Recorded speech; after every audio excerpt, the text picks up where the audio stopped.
Southern hospitality in Savannah. The Republican National Convention is now eyeing the city as a potential host for its summer convention.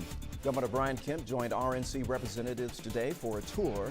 It's one of the potential backup cities if the convention is pulled from Charlotte, North Carolina. So some of the other cities under consideration: Orlando, New Orleans, and Dallas.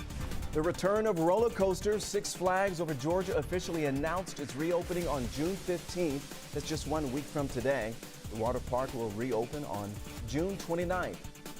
For the first week, both parks will limit the number of visitors, only opening to season pass holders and members. Several new safety and health measures will be in full effect.